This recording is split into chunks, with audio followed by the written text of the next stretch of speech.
This is my community map of Elysian Heights and the neighborhoods around it, covering about a 1 mile radius. At first glance, Echo Park looks like much of Los Angeles, full of contradictions, with places that thrive right next to places under stress. My map uses colors to show that reality: green for assets, red for challenges, and orange for areas in flux.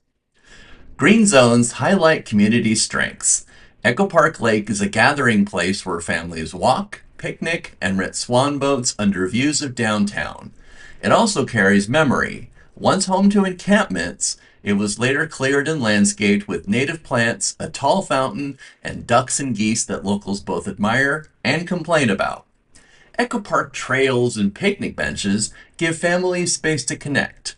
El Rancho Market and Take's Restaurant have anchored the neighborhood for decades. Murals also play a huge role, like the famous Room 8 cat mural at the school, or bright walls along Sunset Boulevard, and the Echo Mark Time Travel Mart, home to 826 LA, provides free after-school homework help. This is also where I began my own path to education, volunteering as a math and science tutor. One student I met there still stays with me. He filled every page of his math workbook with zeros, each marked correct by someone who hadn't looked closely. When I tried to help, he said, "I'm stupid," and pretended to shoot himself. That moment captures what Mythbusters in 2008 warns against: deficit thinking that erases a child's potential instead of confronting structural neglect. Red zones show the struggles. Homeless encampments cluster near the freeway. Families like Loopy Beards, whose house sits on the same block as the school, fight to hold onto homes passed down for generations. Just across the street, a former gang affiliate was harassed by old associates, leading to 2 shootings last year, one during back-to-school night.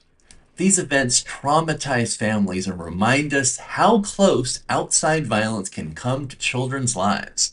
And ICE raids remain a constant threat, removing beloved vendors and silencing the sounds that once defined the streets. The woman in the parking lot yelling "tamales, tamales, tamales," or taco trucks at night.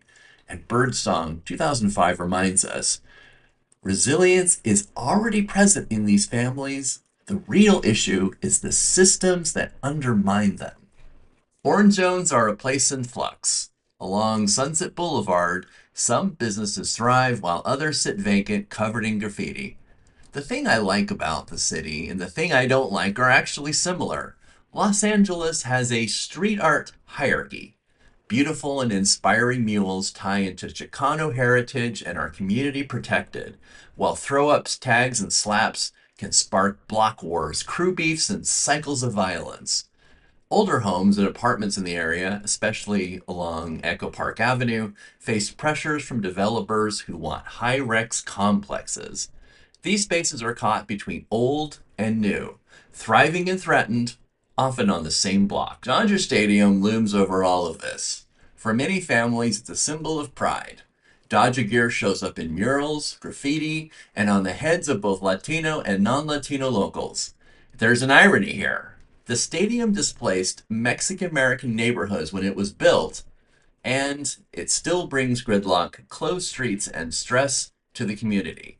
Yet the Dodgers are deeply embraced by the very people most impacted. The logo, the hats, and the colors have become cultural symbols of belonging and pride. I feel that irony personally. As a kid, my hero was Fernando Valenzuela. Fernando Mania swept Los Angeles in the 1980s, and he remains a legend in the city. A Mexican pitcher who gave Latino fans a sense of representation and power in a sport that often excluded them. Even now, Fernando's legacy is proof of how symbols like the Dodgers can carry both pride and pain, depending on how you look at them. Today, proposals like the Gondola Project, carrying fans over Echo Park homes, show that the same tensions continue. Celebration for some, disruption for others. Dodger Stadium stands as both a cultural landmark and a reminder of who gets prioritized in Los Angeles and who is pushed aside. Not all meaningful places are large. One small staircase I take to teach enrichment classes has become special. It's where I hear kids calling out when they see me arrive. That joy reminds me that community spaces live in small spaces too.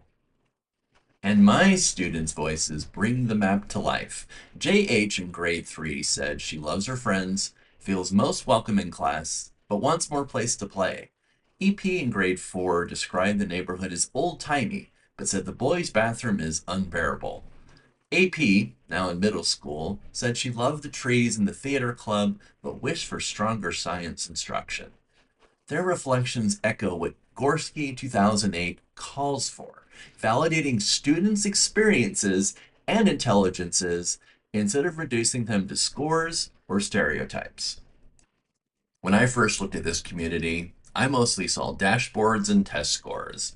Now I see a layered, complex reality: resilience, culture, and pride, alongside displacement, fear, and pressure. As Gorski 2008, Birdsong 2005, and Mythbusters 2008 remind us, the challenge is not the culture of poverty, but the structures that deny children opportunity. My role as a teacher is to validate experiences, create safety, and nurture agency in the middle of these overlapping forces. My name is Lawrence Zeese, and thank you for listening.